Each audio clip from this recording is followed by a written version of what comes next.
చాలా చారిత్రాత్మకమైన రోజు ఇది.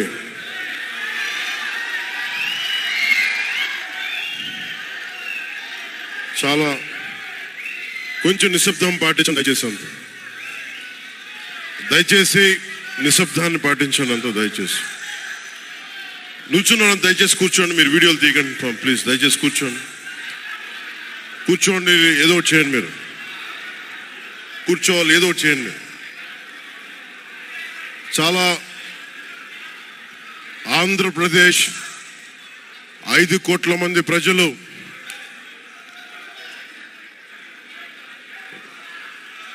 మీరు కూడా కూర్చోండి.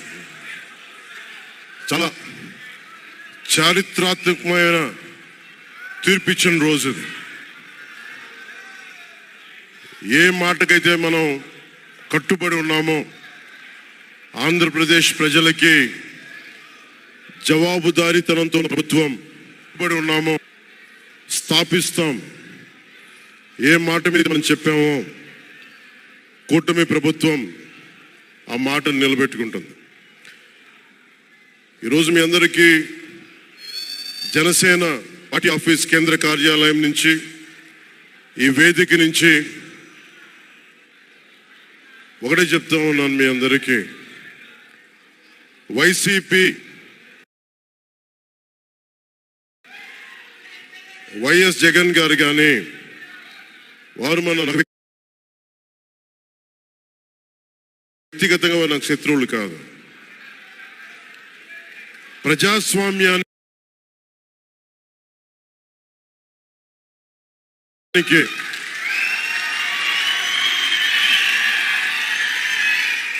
ఇది ఓడిపోయారు కదా అని చెప్పి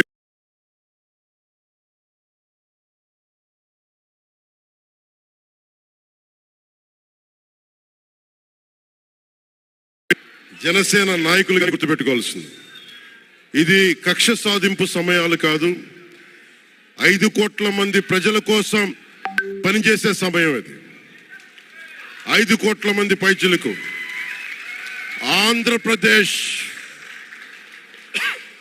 ఆంధ్రప్రదేశ్ విభజన జరిగినప్పటి నుంచి ఈ రోజు దాకా మనం అడుగుతూనే ఉన్నాం. ఆ రోజులు అయిపోయినాయి, ఆ చీకటి రోజులు అయిపోయినాయి. ప్రతి ఒక్కరం బాధ్యతతోటి భవిష్యత్తు తరాల కోసం బాధ్యతని భుజాల మీద వేసుకొని చాలా బాధ్యతాయుతంగా జవాబుదారీతనంతో కూడిన రాజకీయ ప్రభుత్వం, రాజకీయ మనకి ఆలోచన విధానం ఉంటుంది.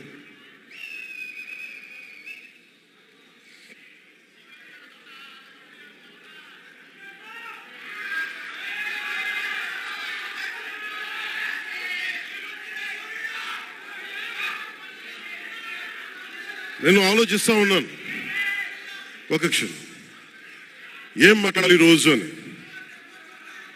ఒక నిమిషం ఏం మాట్లాడాలి ఈరోజు అని అనుకుంటా ఉన్నాను. నా జీవితంలో ఎప్పటిదాకా విజయం తెలియదు నాకు.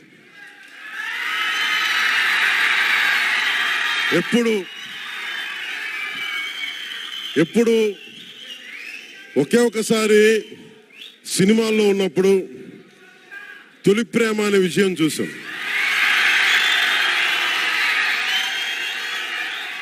ఆ తర్వాత నాకెవ్వరు నేను విజయం సాధించానని కానీ డబ్బులు వచ్చినాయని కానీ ఏ ఒక్క సినిమా విజయం చెప్పలే నాకు. నా జీవితం అంతా ఎప్పుడు కూడా దెబ్బలు తింటానో, మాటలు పడతానో, తిట్టించుకుంటానో. నేను ఎంత ఎదిగా నాకే తెలియదు. మీ గుండెల్లో ఈ రోజు నన్ను తీసుకొచ్చి 21 గెలిచే వరకు నాకే తెలియదు.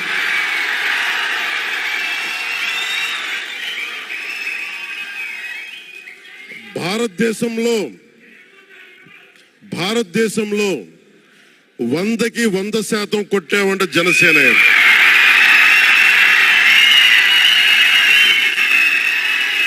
నూటికి 100.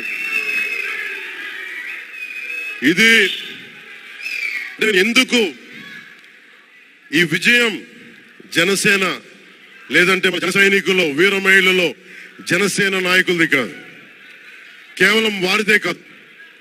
5 కోట్ల మంది ప్రజల ఆకాంక్షదే. మార్పు కావాలి.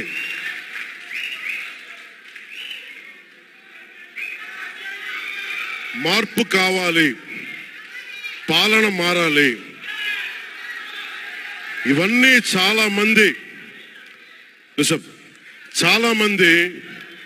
కోట్లాది మంది ప్రజల ఆకాంక్ష. ఈరోజు ప్రజల తీర్పు. బాబు మీరు ఇద్దరు కూర్చోవాలమ్మా దయచేసి. నువ్వు పక్కకు వచ్చామ్మా, నువ్వు పక్కకు రా. నువ్వు కొంచెం ముందుకన్నారా, మీరు కొంచెం ముందుకు రండి అమ్మా, మీ ఒక అడుగులు ముందుకు రండి. మీరు కూర్చొని ఇబ్బంది పడతాం, దయచేసి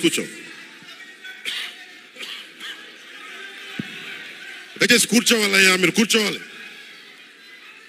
మీరు మొత్తం సభ ఆపేస్తున్నారు. మీరు సాగర్ పక్కర.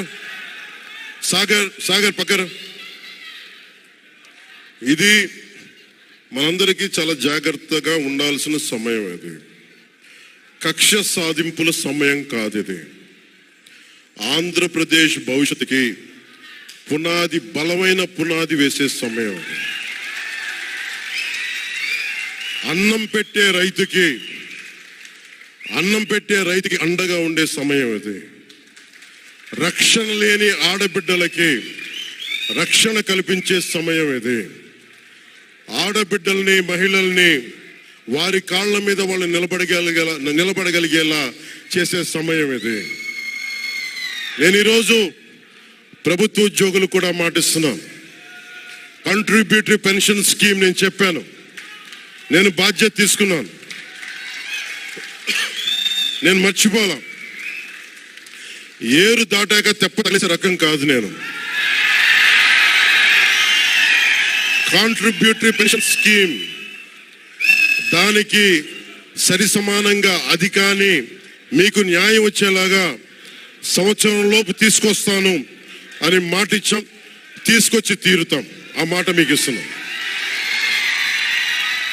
మెగా డిఎస్సి నోటిఫికేషన్ విడుదల చేయించే బాధ్యత మనం తీసుకుందాం. యువత విలవిల్లాడిపోతా ఉన్నారు, యువత నలిగిపోతా ఉన్నారు. మీ చదువులకి తగ్గ ఉద్యోగాలు కానీ, మీ స్కిల్స్ని పెంపొందించి మీకు ఉద్యోగాలు కానీ, నేను మీకు చెప్తున్నా, నాకు చాలా పెద్ద బాధ్యత ఇచ్చారు ప్రజలు. ఈ రోజున మామూలు బాధ్యత ఇవ్వాల. గెలిచింది, పోటీ చేసింది 21, 2 పార్లమెంట్లు గెలిచింది 100%. కానీ బాధ్యత ఎంత ఉందంటే 175 సీట్లు మనమే గెలిస్తే ఎంత బాధ్యత ఉందో అంత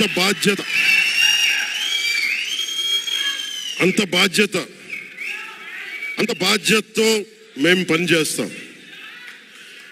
యువత నలిగిపోయారు, నేను మర్చిపోలేదు. ఆడబిడ్డలు ఇబ్బంది పడిపోయారు, మేము మర్చిపోలే. సగటు మధ్యతరగతి మనుషులు నలిగిపోయారు. రోడ్లు వెయ్యలా గుంతలు వేశారు, అరాచకం చేశారు. అవన్నీ శాంతి భద్రతలు చాలా చాలా బలంగా ఉంటాయి, మీకు నేను మాటిస్తున్నాను. అతి తక్కువ వ్యవస్థల్లో రాజకీయ ప్రమేయం చాలా తక్కువ ఉండేలాగా, అధికారుల్ని వారి పని చేసుకునేలాగా ఈ ప్రభుత్వం ఉంటుంది, కూటమి ప్రభుత్వం ఉంటుంది. రైతుకి కష్టం వస్తే హక్కును చేర్చుకునే ప్రభుత్వం తప్ప తిరస్కారంగా చిన్నచూపు చేసే ప్రభుత్వం అవ్వదు మనకి ఈ కూటమి ప్రభుత్వం.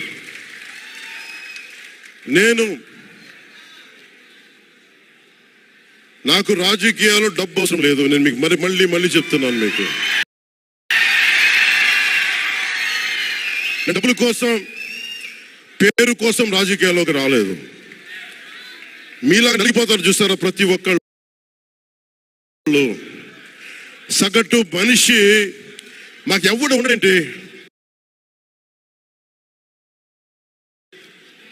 నా కులం లేదు, మతం లేదు, నా కష్టాన్ని ఎవరు చూడరేంటని ప్రతి ఊర్లో ఉండే ఒక సగటు మనిషి అనుకుంటాడు. ఆ మనిషి కష్టాలు నేను చూసిన వాడిని. ఆ మనిషికి భుజం కాయడానికి నేను వచ్చాను రాజకీయాల్లో.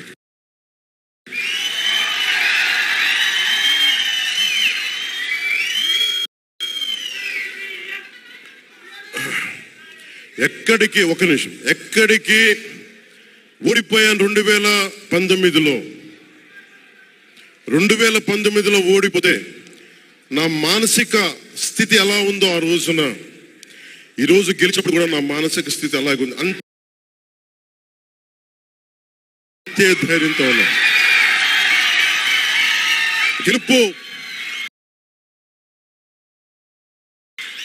గెలుపు నాకు బాధ్యత ఇచ్చింది కానీ అహంకారం ఇవ్వలేదు. రాదు.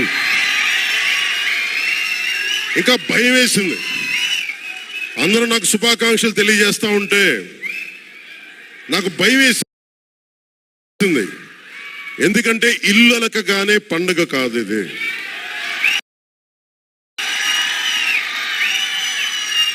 ఇల్లు అలకగానే పండుగ కాదు. చాలా చాలా బాధ్యత కూడుకున్నది.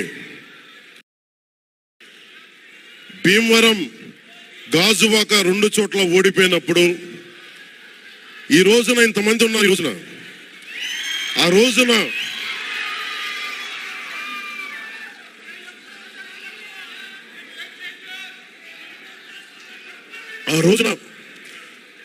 నా పక్కన నన్ను నమ్ముకున్న కొద్దిమంది తప్ప, కానీ నాకు ఒకటే అనిపించింది, నేను పరాజయం చూసి భయపడను, ఓటమి చూసి భయపడను. ఓటమి నాకు బలం ఇస్తుంది, ఓటమి నాకు ఉత్సాహం ఇస్తుంది అనుకున్నాను. దేనికంటే నేను ఒకటే నమ్మాను. చిన్నప్పుడు తిరుపతిలో యోగా నేర్చుకుంటున్నప్పుడు ఒకటే నమ్మాను, ధర్మో రక్షితి రక్షిత అని. నువ్వు ధర్మాన్ని నమ్మితే ధర్మం రక్షిస్తుంది అని. ఎప్పుడో ఒక 30 సంవత్సరాలు ఇంకా ముందే, 18-19 ఏళ్ళప్పుడు చదివితే, ఈ రోజున ధర్మం కోసం నిలబడ్డాం. ధర్మం కోసం నిలబడితే ధర్మం ఈరోజు మనంటే నిలబడింది. అందుకని మనస్ఫూర్తిగా ఏ శక్తి అయితే కనిపించని ఆ పరాశక్తి, కనిపించని ఆ దేవుళ్ళందరికీ కూడా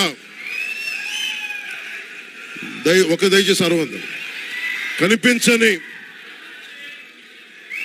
కనిపించని దేవుళ్ళందరికీ కూడా ఈరోజు నేను కృతజ్ఞతలు తెలియజేసుకుంటాను. మనస్ఫూర్తిగా మీ అందరికీ, పిఠాపురం ప్రజలందరికీ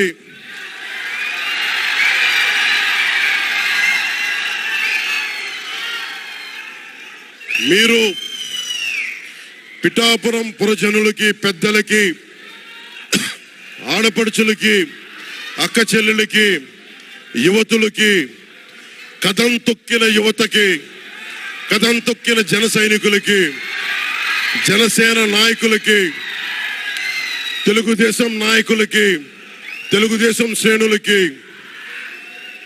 తెలుగుదేశం నాయకులు వర్మ గారికి, వారందరికీ కూడా నా ప్రత్యేక కృతజ్ఞతలు తెలియజేసుకుంటా ఉన్నాను.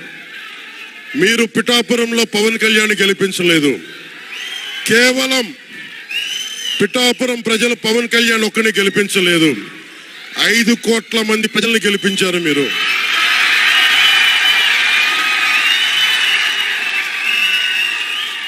నాకు బలం ఇచ్చారు. ఈరోజు మీరు గుండెల్లో పెట్టుకొని ఓడిపోతేనే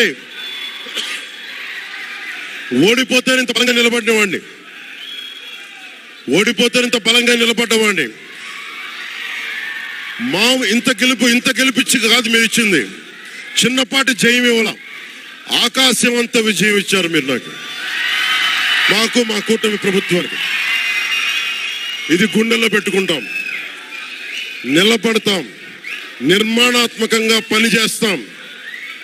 మీ కష్టాలలో మీ ఇంట్లో ఒకటిలాగా నేను ఉంటాను. మీ అందరికీ మాటిస్తున్నాను.